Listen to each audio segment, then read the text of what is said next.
आपण सगळे चळवळीची पार्श्वभूमी असणारी माणसं आहोत. कायम आपण लढत असतो वेगवेगळ्या प्रश्नावर.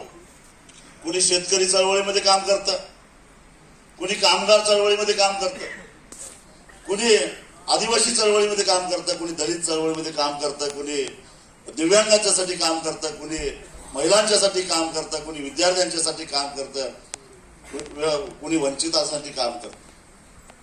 अनेक सामाजिक कार्यकर्ते सुद्धा याच्यामध्ये आहेत. चळवळीची पार्श्वभूमी असणारे केवळ छोटे पक्षच नाहीत, तर सामाजिक कार्यकर्ते सुद्धा याच्यामध्ये सहभागी झालेले आहेत.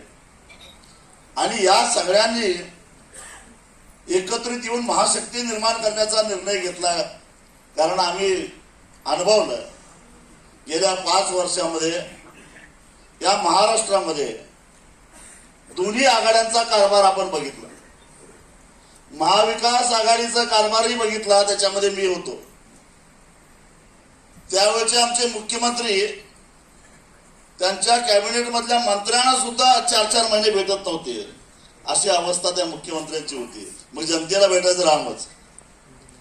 आणि नंतर महायुतीचं सरकार बघितलं आणि त्यांचे एकमेकांवरचे आरोप प्रत्यारोप सुद्धा आम्ही बघितलं. पण या सगळ्या कधी कधी माझ्यासारख्या माणसाला असं वाटतं की या महाराष्ट्रामध्ये नेमकं चाललंय काय, हे राजकारण चाललंय का टोळी युद्ध चाललंय हे सुद्धा कळायला तयार नाही. आणि अशा पद्धतीनं कधी नव्हे एवढी महाराष्ट्रातली राजकीय संस्कृती रसातळाला गेलेली आपण. आज न्याय कुणालाच भेटत नाहीये.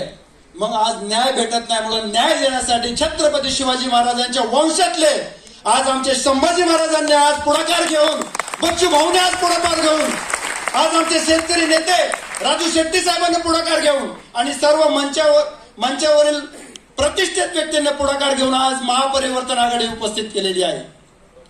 मित्रांनो, मला पूर्ण आत्मविश्वास आहे. आजपर्यंत शेतकऱ्याला आणि सैनिकाला न्याय मिळण्याचं एकच कारण होतं की आम्हाला न्याय का भेटत नव्हता, की महाराष्ट्रामध्ये 70% शेतकरी होते आणि सैनिक पण तेवढ्याच प्रतिशत होते. पण आम्ही शेतकरी आणि सैनिक कधी एकत्र झालो नाहीत. पण परिवर्तन आघाडीच्या जी परिवर्तन महाशक्तीच्या याच्यामध्ये राजू शेट्टी साहेबांच्या आणि सर्व मंचावरच्या यांच्या अध्यक्षतेखाली महाराष्ट्रातला 95% शेतकरी एकत्र आहे. आणि मी सांगू इच्छितो की आमच्या महाराष्ट्रातल्या 99% सर्व सैनिक आज आम्ही एकत्र आलेलो आहोत.